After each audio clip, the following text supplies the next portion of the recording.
Bismillahirrahmanirrahim. Değerli basın mensupları, kıymetli halkımız. Bugün burada Siyonist İsrail'in Gazze'ye yapmış olduğu hunharca saldırıyı kınamak ve Filistinli kardeşlerimize destek olmak amacıyla toplanmış bulunmaktayız. Önce Gazze'yi açık hava cezaevine çevirerek mazlum halkı yıllarca ambargo altında tutan ve her gün Müslümanları şehit ederek kan döken işgalci terör devleti Siyonist İsrail geçtiğimiz çarşamba günü akşam saatlerinde İslam kahramanı kutlu komutan Ahmet Cabiri'yi düzenlediği suikast ile şehit etmiş ve saldırılarını aralıksız devam etmektedir. Yapılan bu saldırılarla çocuk, yaşlı, kadın demeden masum insanları katletmektedir. Elbette ki bu cüreti kendisini destekleyen büyük şeytan Amerika ve yandaşı Batı'dan almaktadır. İsrail'in saldırılarına tepki vermeyen, işgalci Siyonistlerin zulümlerine sessiz kalan tüm Müslümanlar da İsrail'in zulmüne zemin hazırlamaktadırlar. Müslüman uyuma, Filistin'e sahip çık! Müslüman uyuma, Filistin'e sahip çık! Müslüman uyuma, Filistin'e sahip çık! Bugün Filistin'de, Gazze'de bütün dünyanın insanlığını utandırması ve başını yere eğdirmesi gereken tam bir insanlık dramı, vahşi bir soykırım yaşanıyor. 1,5 milyonluk bir halk topyekun yok edilmeye çalışılırken bütün dünya devletleri ve uluslararası kuruluşlar bu vahşeti seyrediyorlar. Bugüne kadar hiçbir Birleşmiş Milletler kararına uymamış bulunan terörist İsrail, insani yardım kuruluşlarının çabalarını da engelleyerek Birleşmiş Milletler'e ve bütün dünyaya meydan okurcasına zulmünü ısrarla sürdürüyor.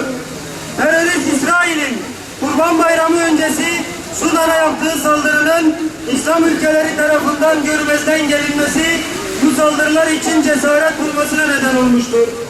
Bu saldırılar ile ilgili Birleşmiş Milletler'i göreve çağırmak bir acizliktir. Birleşmiş Milletler'in İsrail'e bu zamana kadar en ufak bir yaptırımı olmamıştır.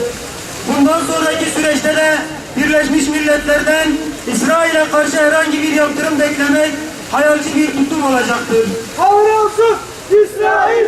Kahrolsun İsrail! Yalnız Filistinlilerin değil, aynı zamanda İslam ümmetinin ortak davasıdır. Dolayısıyla İsrail'in bu büyük vahşetine ve soykırımına seyirci kalmamız mümkün değildir. Gazze, insanlığın sessiz bakışları arasında yok edilmeye çalışılırken, Müslüman halkların hala buna seyirci kalması büyük bir gaflettir. İslam'ın ve Müslümanların ayak seslerinin gelmesiyle dostları tarafından bile kendisine kısa ömür biçilmiş olan terör devleti İsrail bu vicdan yaralayan saldırganlığının faturasını en kısa zamanda ağır bir şekilde ödeyeceği günler yakındır. Müslüman halkların ve İslam ümmetinin yürekleri intikam hissi ve gazabıyla dolmaktadır. Yakın bir gelecekte bu gazaplarını zehre çevirip İsrail devletinin üzerine döktüklerinde vay onların haline. Bu vahşet ancak Müslümanların tek ses, tek yürek ve tek bilek olmalarıyla durur. Müslümanlar her türlü ayrılığı aşmadıkça, çalışmalarını namaz kılar gibi tek bir hedefe toplamadıkça ne bu katliamlar durur ne de mazlumların gözlerindeki yaş kurur. Allah aşkına biz hala neyi bekliyoruz? Yapılan soykırımı görmüyor muyuz? Filistinli anlayan feryatları duymuyor muyuz? Yeryüzünde akıtılan Müslüman kanı yetmiyor mu? Mazluma sahip çıkma zamanı gelmedi mi? Siyonist ve zalimlerin alçak yüzlerine tükürmenin zamanı gelmedi mi?